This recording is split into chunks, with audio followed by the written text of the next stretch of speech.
And when she passed, restarting your computer. I did do that. I was just trying to get some back out. Get into here and one. I get in my jeans, sort of. Then we get a FedEx package. And like tomorrow, Wednesdays for my day off. All of you, great seeing you. Great seeing you. I don't know if Michael is coming or now. Okay. He sort of sounded. Well, Look at your chair. Don't get your food. Well, no, I didn't sign up for food. But someone's got my chair. not to worry. Not to worry. Well, we got it. Look here. At home. With my dog. Oh. Okay, go ahead. And let's see if Tom wants to go through the line. Tom, are you going to go? I didn't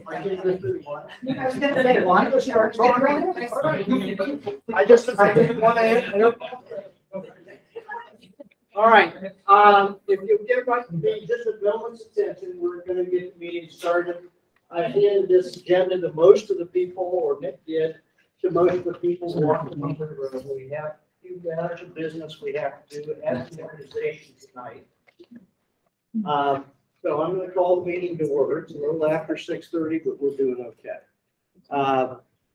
First matter that I just want to bring up is the Loveland family. Most of you know Dick, knew that he passed away yesterday, and left their hearts. The Lovelands are here in force, but we will certainly miss him, and we're so glad you guys are here tonight. I really am. I just can't say that enough. Of course, you know, he was a member of this organization for how many years, Catherine? All All of them?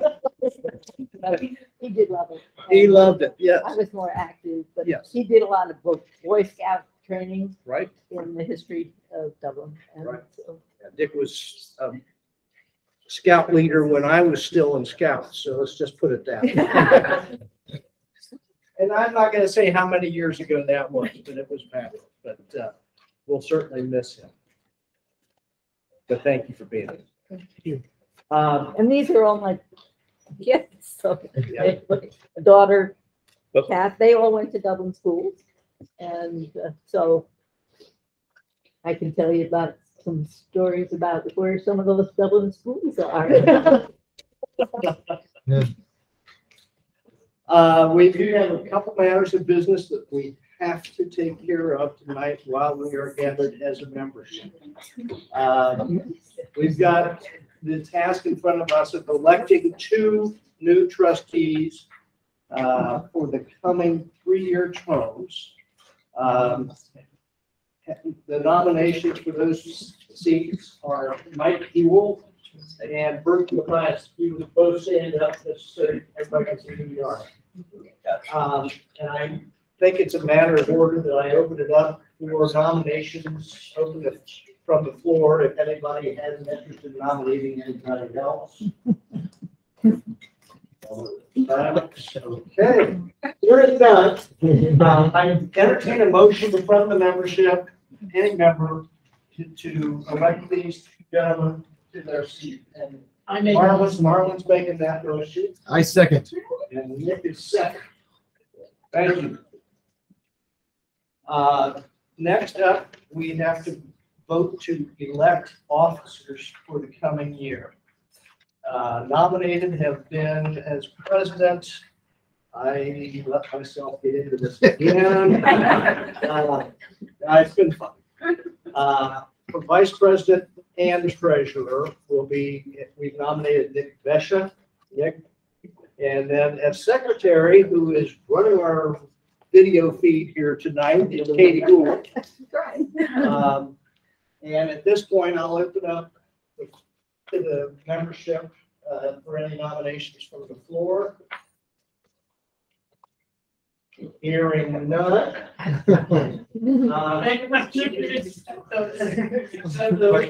As quickly. Do I have a second on that? Sure. All right.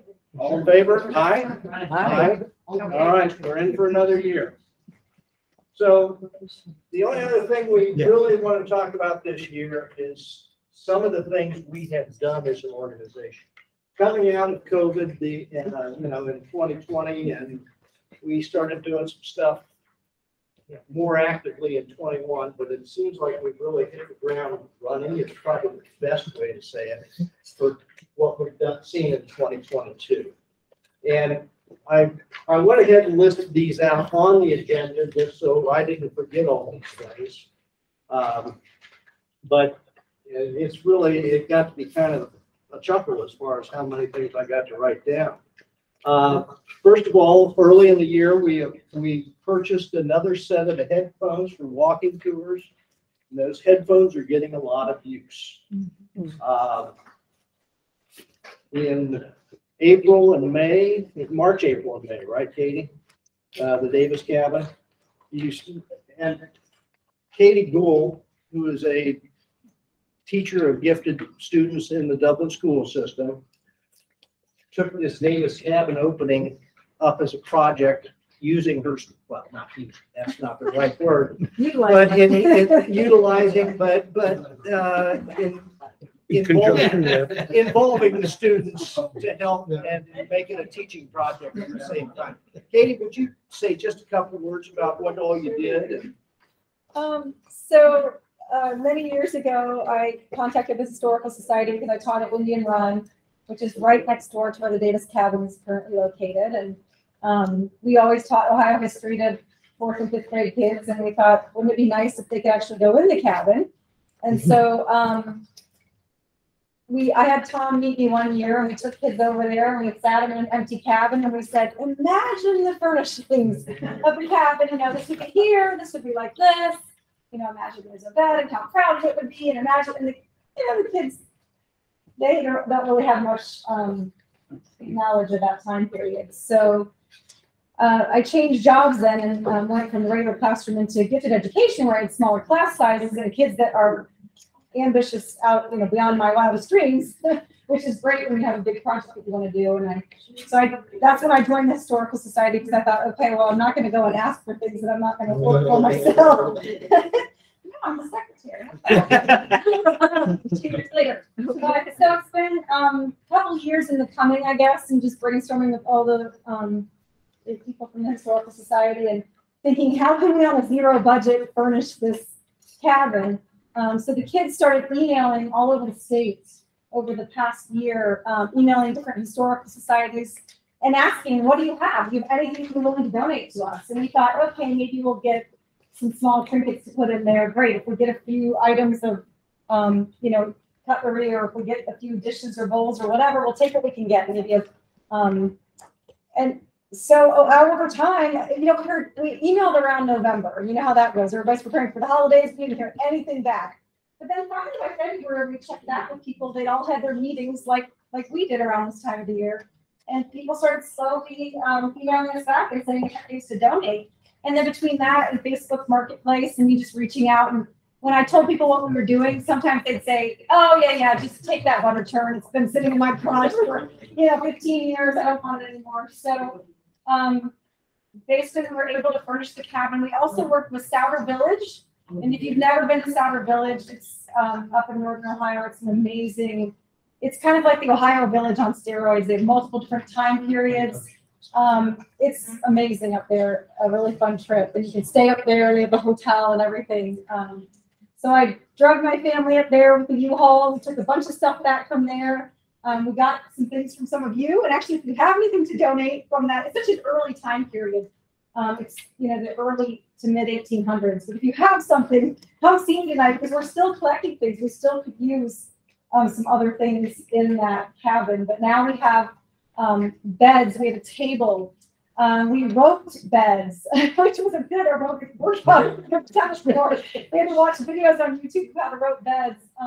And the kids, but the greatest part about it was then my students made it a museum for students from Indian Run to come over and go through.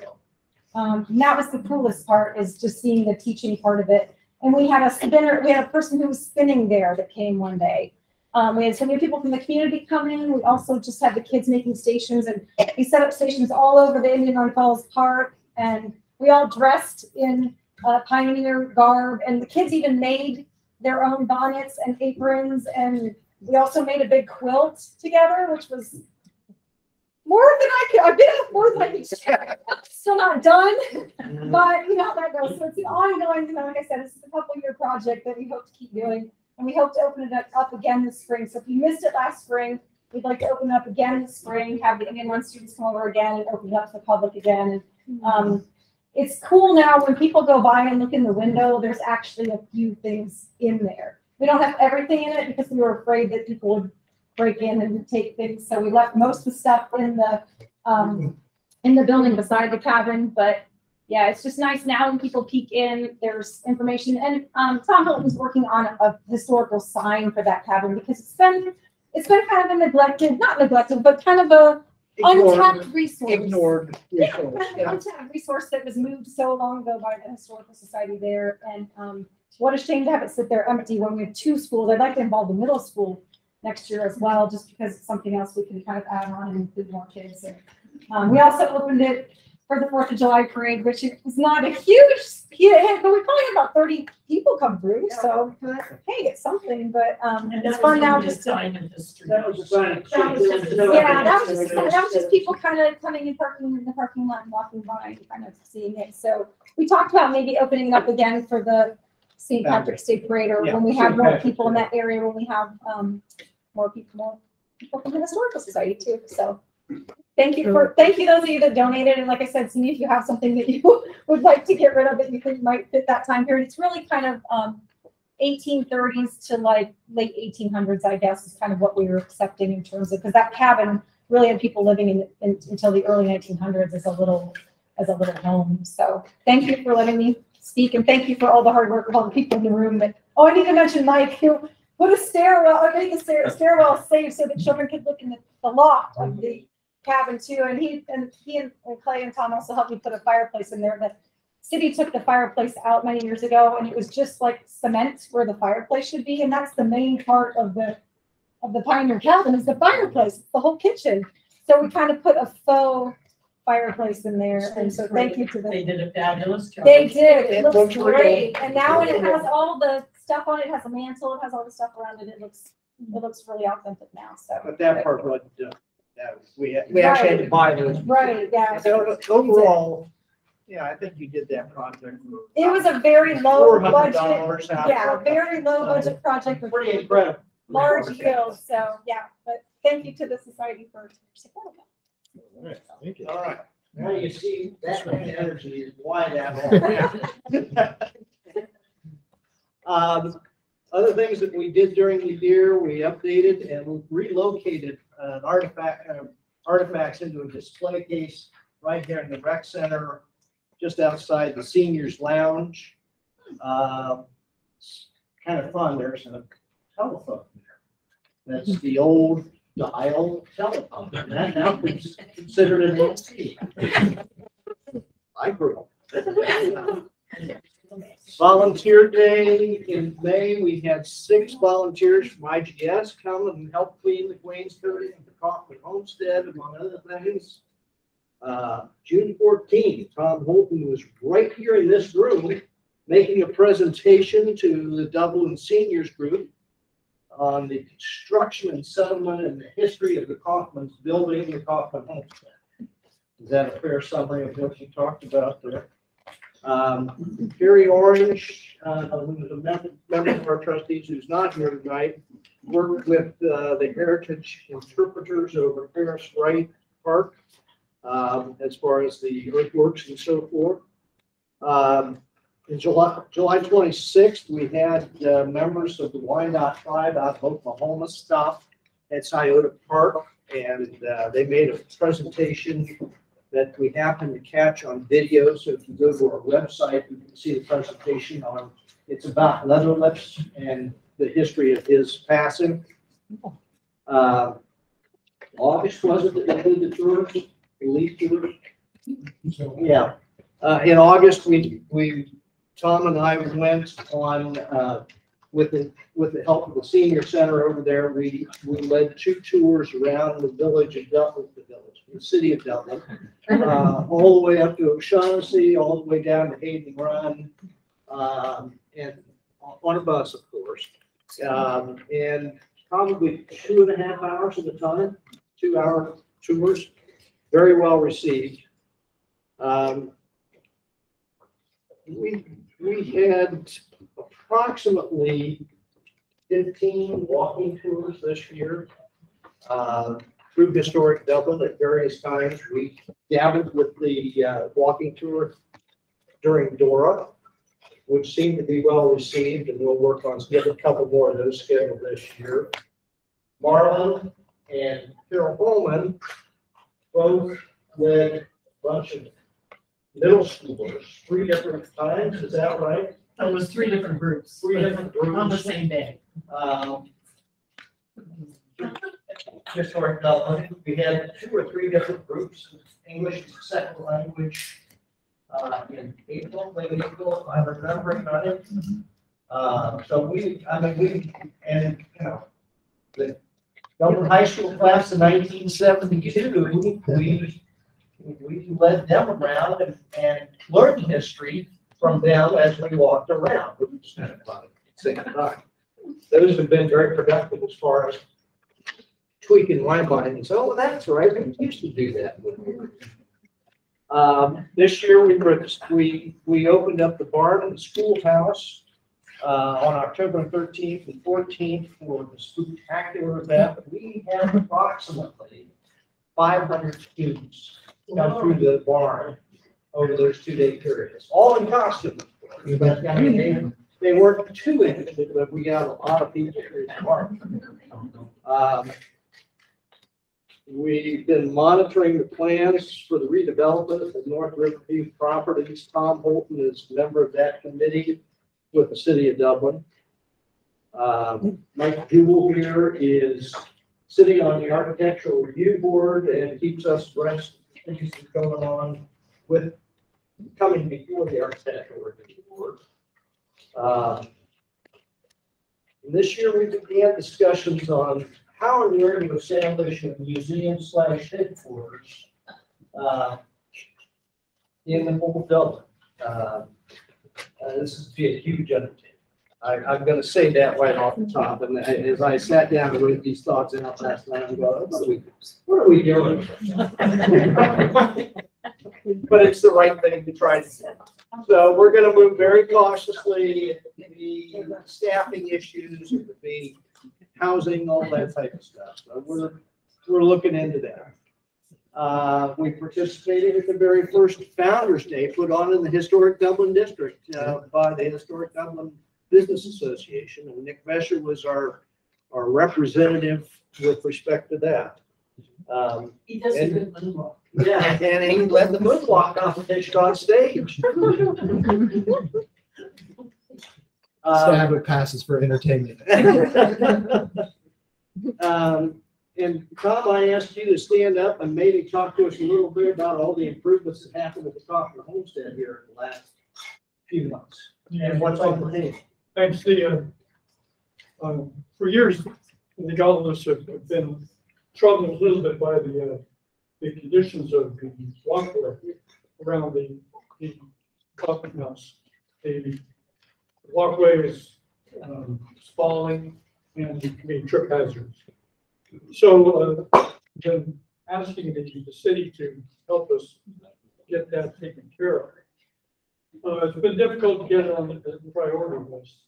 And with the, I'll call it the gentle urging of the Deerfield Garden Club, our friends who for a couple of years have been doing decorating at Christmas time, and they're coaxing to make it a higher priority. We finally have that walkway on a budget and a plan for next year. So it's a park department issue or item.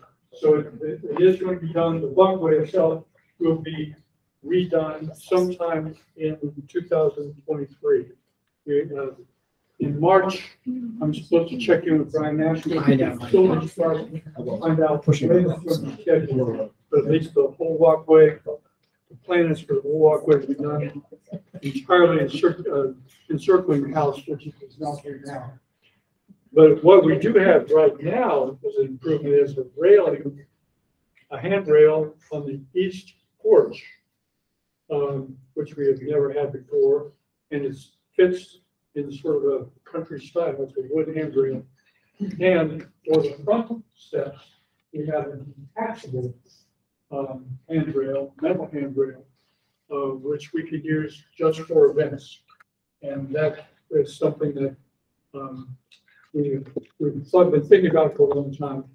It's stored in the crib, in the small barn, and whenever we have an event, we can bring it out and set it in some cleats that are part of it at ground level, and it's cantilevered over the edge of the stone steps, and it's very, very strong. So we didn't have to go through the ARB approval because it's not a permanent fixture. You can take it out, put it away, it's not visible. So it's going to be very good improvement for any event we're having people go out in and out. You would have thought it was Christmas morning when he found this railing out of those south steps. First day of school, Dad, we're in.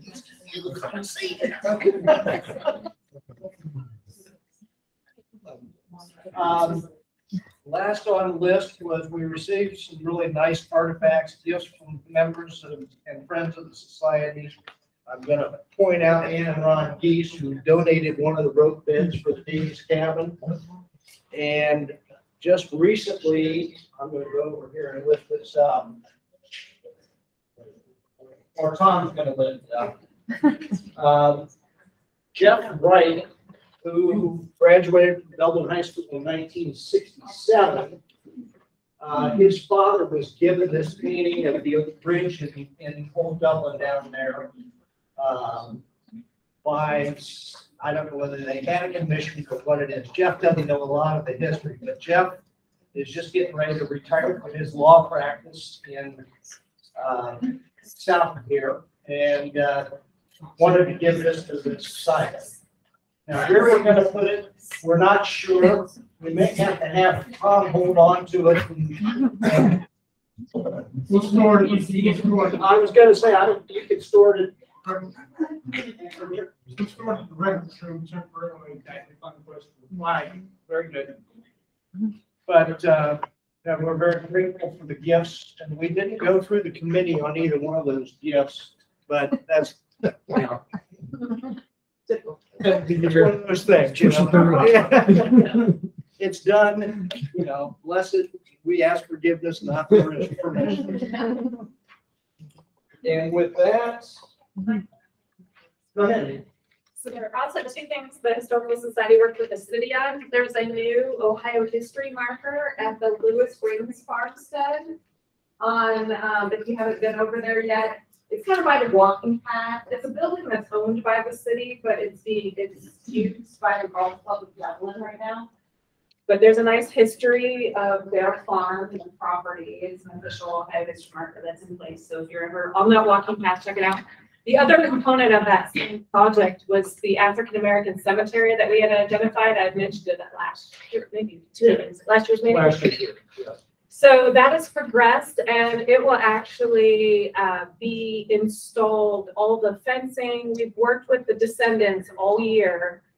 We found descendants of both the Brown and the Harrison family, and they picked the aesthetics of how it's going to look. So it's going to have a wrought iron fence around it. It's going to have a monument in the middle to the families, and then there's going to be an interpretive marker outside that gives the history of all the families that through the research so far they have found that are most likely buried there. There's at least 23 burials, but they don't know who they are, but they're pretty sure they know some families, and that's all on board. And the relatives of those families are ecstatic. The fact that we found them and We think the earliest grade is about 1820. So we're not quite sure. I mean, it's early. So we're actually, I think we're going to try to find some people who want to continue to make research, and hopefully one day we can actually find out who the specific people are buried there. So we're looking. Where is that again? I'm sorry. It is, so it backs up to 33. If you know where the new Ohio State University medical facility that went in off Shire Rings, it's immediately to the east. So if you park in the far east end of their parking lot, there'll be a walking path that will take you back to it. I think that's going to be the quickest way, that there'll be walking paths that go through there as part of Ohio State. So it's budgeted and paid for next year. So hopefully by this time next year, it should be there and people can visit it. There'll be benches that people can sit on and read them. Oh, thank you, council member.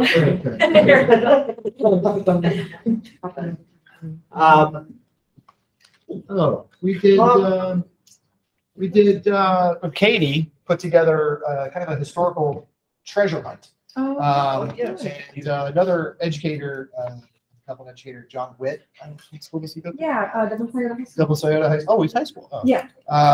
Anyway, they put together, Katie and John put together, because we're trying to bring in, younger crowd to really learn the history and try to make it fun. So we had different historical landmarks, and we'll be building on that because I think it was a fairly good turnout. But try to turn it into, I don't know, a game or some sort of, they have to find maybe a race or something. They have to try to find some of these important and interesting places throughout our city. So we're going to keep growing that. So thank you, Katie. Thank you.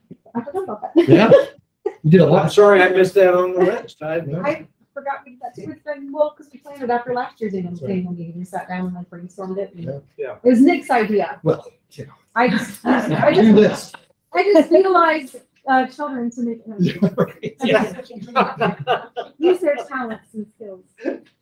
Very good. That's what I've got here. I welcome Ron. I'd like to, I served on village council in '77, and along with the chairman, clerk, and your father and uncle were the legal counsel and stuff. Dublin was supposed to put a plaque on the outside of the building, the village hall, and do something. I talked with Dana a couple times or 3 times, and he's very concerned. That's since probably 1966. The original, like you're talking about the Chamber of Commerce, the old one? Yes, Okay. that little building. Yeah. That's where we rezoned or started the rezoning process for America. And believe it or not, but there's a tremendous history that sits there. But Dublin's been very apathetic about getting it down to Tom.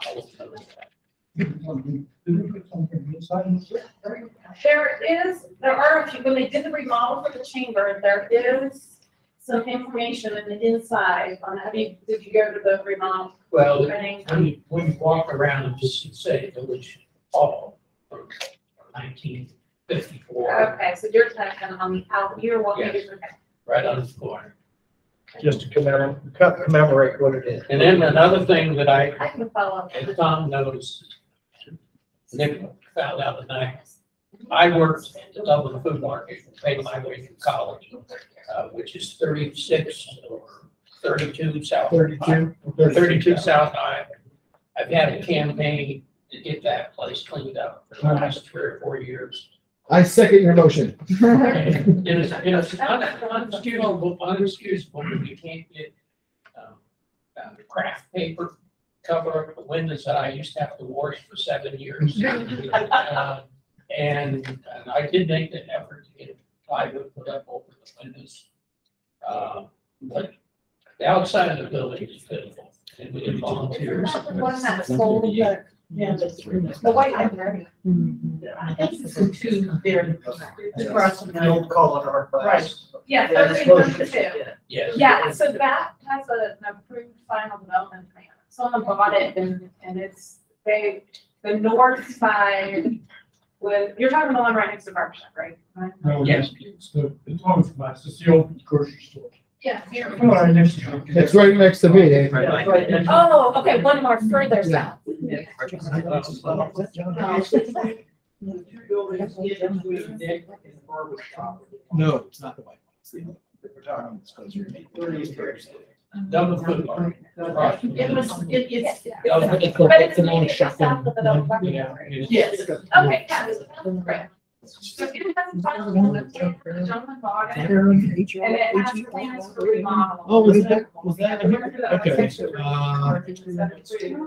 Yeah, that wasn't in the. The one side is going to be a cheese and wine bar, the other is a bourbon and cigar bar, and they're supposed to share a patio in the back. There's still two separate buildings, but they were gonna have, that's the right one, right? Yeah. And then we're gonna have a patio in the back. Legit. From my point of view, from the history of government, this building's been pathetic. Yeah.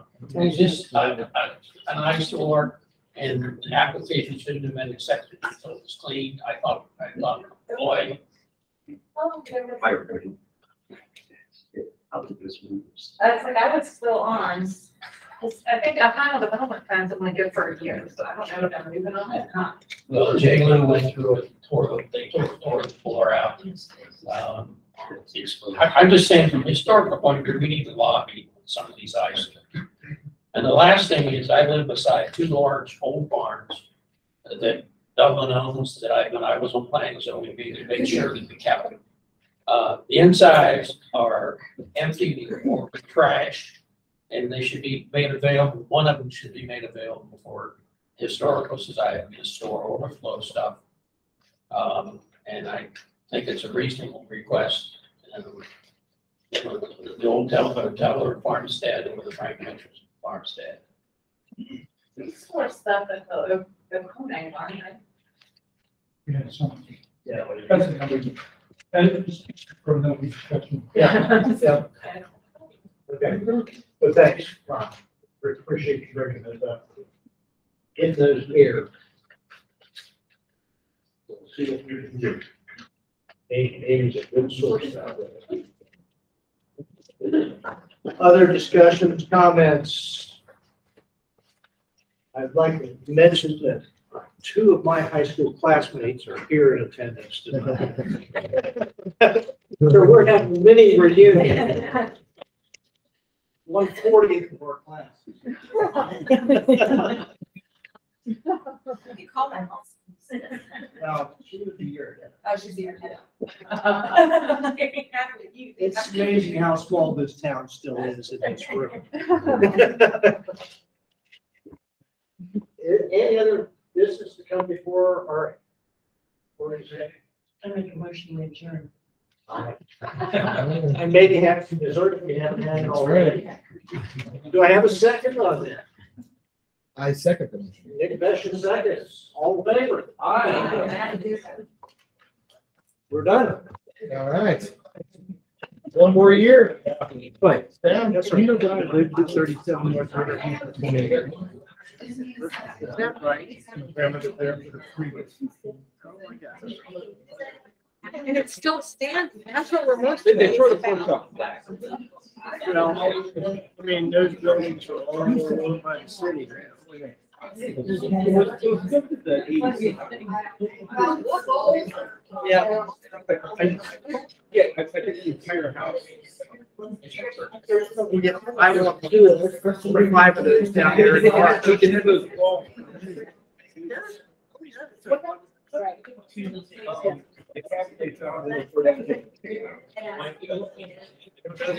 Don't know the answer to that.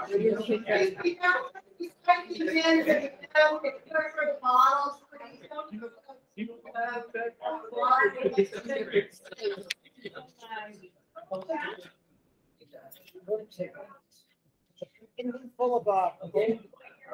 Okay.